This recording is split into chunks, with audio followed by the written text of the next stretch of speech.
All right, folks, it's time for Cut to the Chase, our favorite podcast with our favorite guest, Mike Burns. How are you doing? I'm doing great, Greg. And how's your mom doing? She's watching her favorite podcast, I'm sure. Yeah, she's stable and steady. That's where she's at right now. Down in South Florida, down in the 305, In the 305. Well, from the 850, we all survived the big storm that came through last night, little tornado action in Wow. Pensacola Beach. Unfortunately, one person lost her life, and there was a lot of property damage. But I think the community will spring back strong. It always does up in the Yeah. Panhandle. Well, the 850 is kind of the heartland now for mass torts. And the 3M case, and that's why we're here today, because there was more breaking news in the 3M Aero bankruptcy, which you're going to explain. I know you need no introduction. Mike Burns needs no introductions because all the people that are listening have listened before. But Mike is one of the lead guys in the 3M Earplug litigation. And I know people are like, oh my God, bankruptcy. Why are we talking bankruptcy? Does that mean the case is done? No, yes. So, Mike, there was breaking news. Tell us what the news was.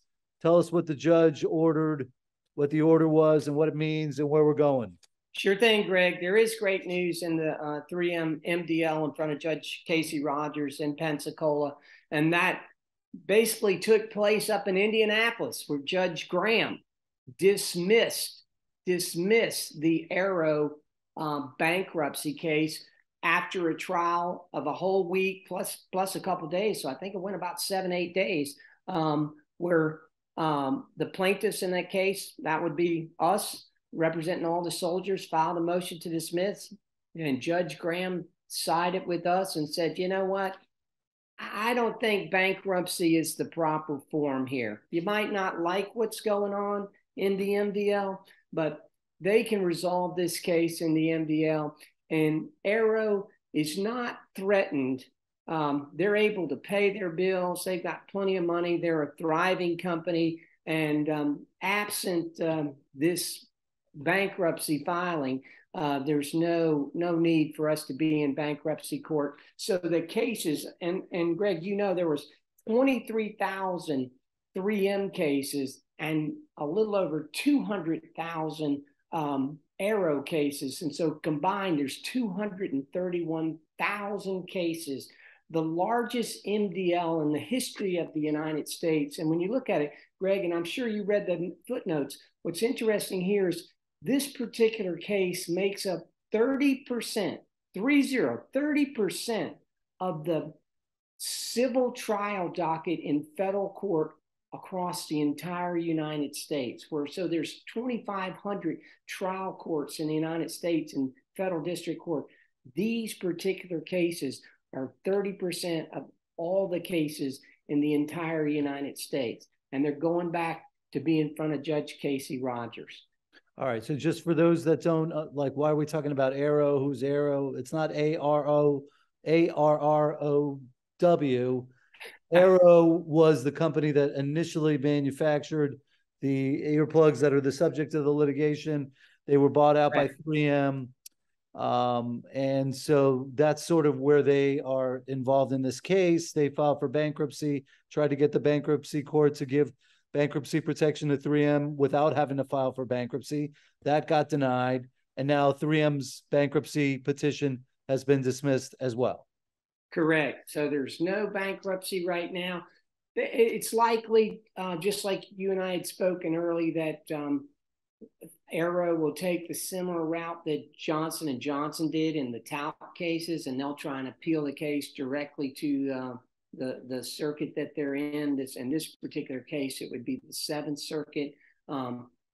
Normally the route is to the district court, but they might bypass the district court and go to the Seventh Circuit.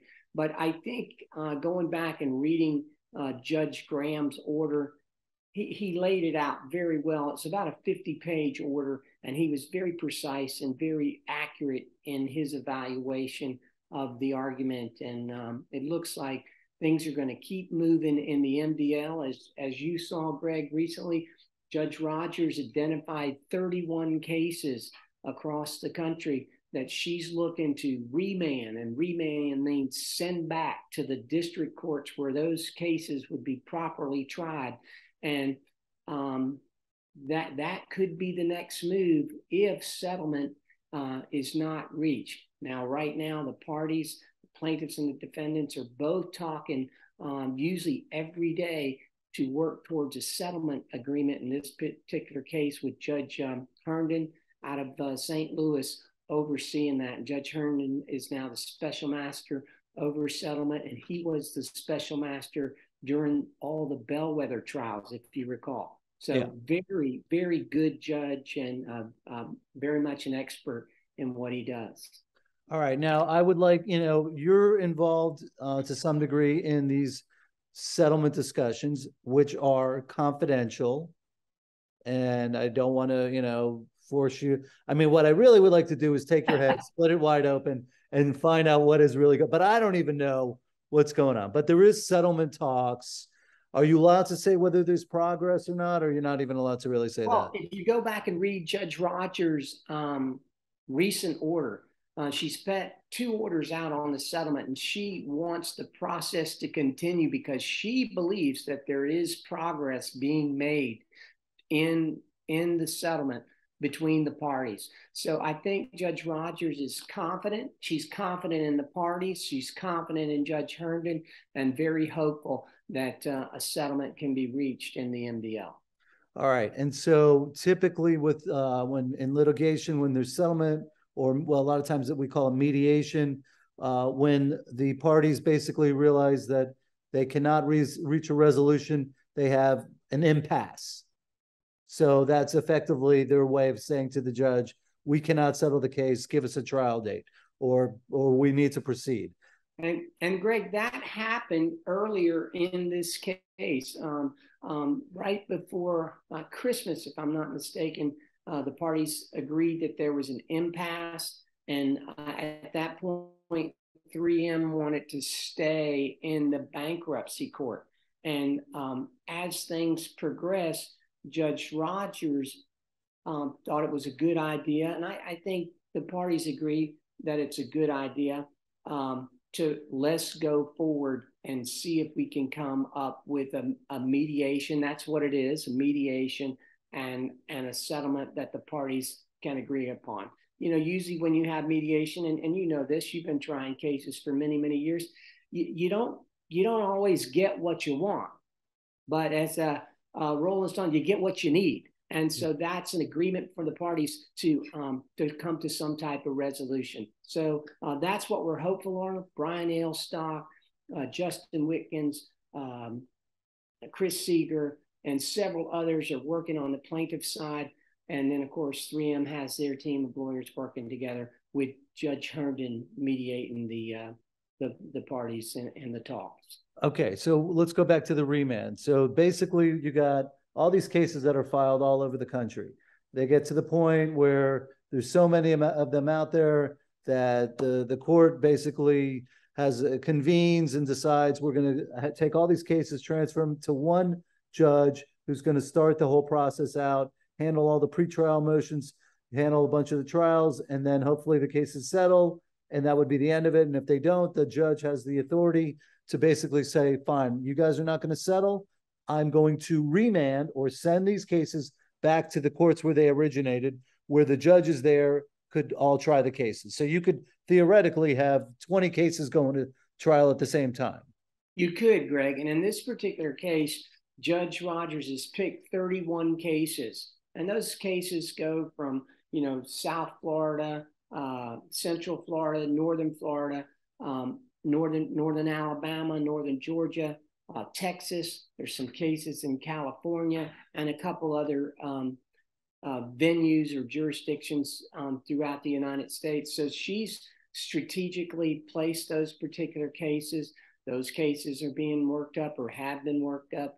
And those cases, when the stay is lifted and everything, if we can't come to a resolution, that'll be the next step, is she'll send these cases back, and these cases will go to trial. And like you said, or like we said earlier, Greg, this case is a large case. And if you compare this case to the Johnson & Johnson talc case, that case settled. Well, it went into bankruptcy, and they're working on a settlement right now. There's only 37,000 Johnson and Johnson tout cases compared to 231,000 earplug cases. This case is huge in comparison to that particular case. Yeah, and the Johnson and Johnson has been going on for 10 years. And, you know, they've had a lot of trials. You guys have had a lot of trials, but not nearly as many as the Johnson and Johnson. And they're in bankruptcy, and they've made a major offer, $9 billion. And so I guess to some people that are like, kind of like, well, why are you even fighting the bankruptcy and with Aero and 3M here if you could settle it in the bankruptcy context? Why fight about that? You know, if you feel at liberty to talk about this, because I do know that 3M's lawyers or their people are listening to the show, and you can explain to the audience how this show actually became an exhibit at the trial on the motion to dismiss that just got, the motion got granted by the judge. We'll get to that next. That's right, Greg, and you and I had a conversation about that. So that's why I think it's like that old World War II saying, you know, loose lips sink ships. And so you want to keep things as tight as possible so that you don't put stuff out there that could be used in a different way. And one of the things that happened was a comment by another lawyer or two that had been on Cut to the Chase. The defendants, 3M, took that piece and that transcript, and they put that out there in front of the judge, Judge Graham, and it was admitted into evidence in the bankruptcy trial. So we definitely don't want to go down that particular road and open that door, because we don't want to do anything that's going to hurt the talks and the mediation between the parties. We try and be as informative as we can to help our clients, and I think we're in a good position, and I want that to be conveyed to our clients, that we think we're in a good position. This was a card that was played by 3M and Aero, and it got taken away from them. Now, granted, they have a chance to appeal, but that card is now on the deck and burned. You can't go back and use that card. Maybe at some later date, but it doesn't look like that's the route it's going to go.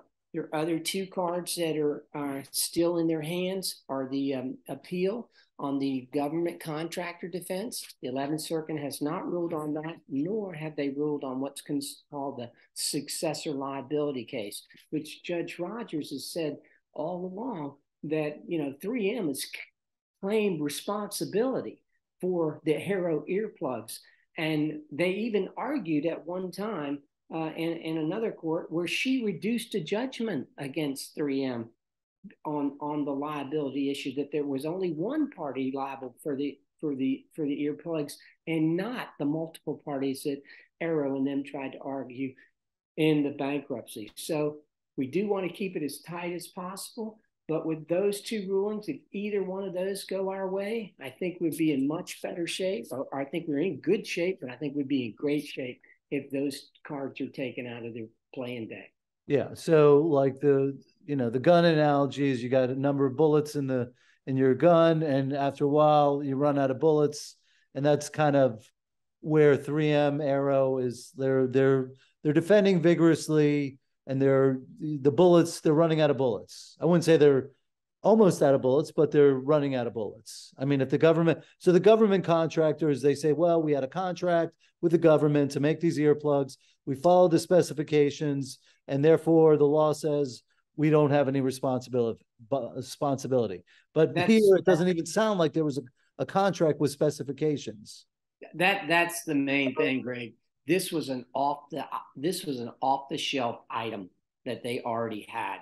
So it wasn't some contract that the government put a request for production out and then they made the contract. Now, maybe there were talks at some time about, hey, we want this, hey, we want that, but that issue has been tried and brought up in trial, as well as, motion for summary judgment, and Judge Rodgers ruled in our favor, in favor of the plaintiffs and the soldiers, that, hey, there wasn't. And that's what 3M has taken up on appeal.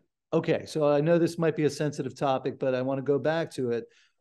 You can, even if the cases are in bankruptcy, 3M, it's not like they're running out of money. And then they had this funding agreement with Arrow where they're basically agreeing to make sure that they're funded, that they always have at least $5 million. And that was part of the reason why the bankruptcy court said, well, you're not under financial distress. You can't use the bankruptcy court unless you're under financial distress, right? That's absolutely true, Greg. That's one of the things that Judge Graham found. And he also goes through and looks at how much money that Arrow had made off the combat arms earplugs. And there's one comment or footnote that talks about a $965 million credit from 3M to Arrow, that Arrow has never collected upon that $965 million debt.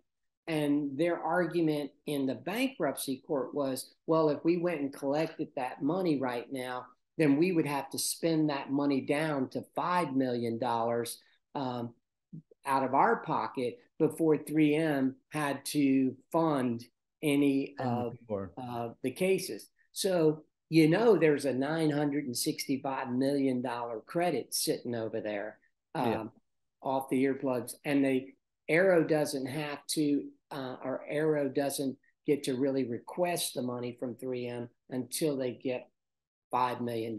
So judge was saying, like, that's a lot of money. Still $5 million, a lot of money to you, a lot of money to me, a lot of money to our clients before they would have to go ring the doorbell and ask 3M to, hey, how about ponying up and paying us some money? So Judge Graham said, I don't think so. Not today. Yeah. All right. So just for the average listener, and they're like, bankruptcy court, oh, you can't settle in bankruptcy court. Well, that's what's going on in Johnson & Johnson. Why are you guys fighting it? Why not just let them go to bankruptcy court and settle it? What can you say without, compromising your client's position, so to speak? Well, I think that if you look at the two parties and not, I think if you look at 3M and you look at the plaintiffs here, we're trying to get the best results for our client. And we think it's more advantageous for us to be in front of Judge Rodgers, a judge who knows the cases, who's tried the cases, who's been through all the hearings on the cases, and not have to reinvent the wheel and go and educate another judge in another district in the country to resolve this case. I think 3M probably wants to be in that case for maybe a couple reasons. Maybe they think that if they're over there, that they're going to get the cases resolved and for less money. That would be their hope. That since I'm in bankruptcy court, I have less money. I needed bankruptcy protection, and so this is why I'm here. I think that's another issue that Judge Graham looked at, is there was no reorganization plan really that he saw in the bankruptcy petition by Arrow, and so he just didn't really feel like, hey, I'm not saying you guys acted in bad faith, but I'm not so sure this is good faith in the sense that you really need to be here. And that's why he dismissed the case. All right. So there might be a bunch of people out there like, hey, I got a case. I want to go to trial already. I'm tired of hearing about all this. And you're telling me about remand. There's 250,000 cases. 31 of them are getting remanded, sent back to the original courts so that they can have their day in court and trial. Why not have all of these cases? Why doesn't she just remand everything? Well, if she or did, do you know? I mean, I don't know. Maybe I think Judge Rodgers in one of her early hearings said that if I did this and if I remanded all these cases, it would be approximately 2,500 cases to every district court in the United States. Yeah, so that would overwhelm the district court all over the country. And so I think she's being very pragmatic. And in the way that she's done it, she's set up a system, and you've seen how it worked, Greg. Originally, she set up an administrative docket, and then requested that the plaintiffs file a certain number of cases and move them off. She would what she called waive cases from the administrative docket to the active docket. Then she took those cases and she picked so many cases out of those cases to get worked up and ready for trial. She had 1, 2, 3 of those waves going before 3M filed the bankruptcy and kind of slowed everything down. So she had a process that she was working through with the parties, and it required a lot of work from the parties, getting 500, 1,000, 1,500 cases ready for trial. But she had a process, and she was working through that process. And this is her next step: is, okay, people, parties, try and resolve this. If not, this is what I'm going to do next. Here are the next 31 cases that are going to go to trial. Yeah. And, Greg, I think you've seen this from a plaintiff standpoint. We've done very well in the trial process. Judge Graham picked out 2 of the cases where he said, one group tried together. The verdict came back for $110 million for 2 plaintiffs. Another one tried with just one plaintiff, came back from $77.5 million. At some point, the question is, does the defendant, 3M, want to continue taking that risk? Yeah. Trying these particular cases? Because if you look at the numbers, the numbers go our way, Yeah. Now, the one thing that has not happened is none of the plaintiffs have actually received $1 because all their victories have been appealed. And at some point, every case has been appealed. At some point, the appellate courts are going to start deciding whether the verdicts stand.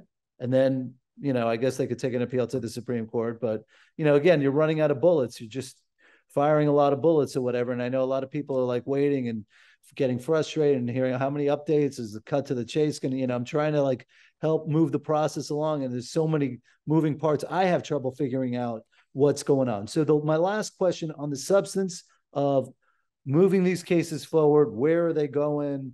What's up with the bankruptcy, all that? You said 31 cases getting remand, sent out to the original courts. So those cases could have their day in court, tried and all that. But you mentioned something about a stay, which sounds like a bankruptcy term. And now you're telling me the bankruptcy has been dismissed. Why is there even a stay? Well, I think the stay has not. I haven't seen an order that lifted the stay. Now, I may have missed something, so that happens sometimes, that I miss things. But when the case was dismissed in bankruptcy, that's when the stay was. That's when the stay was issued, when they filed in the bankruptcy court, and 3M was asking for a stay too. Of course, Judge Rodgers did not.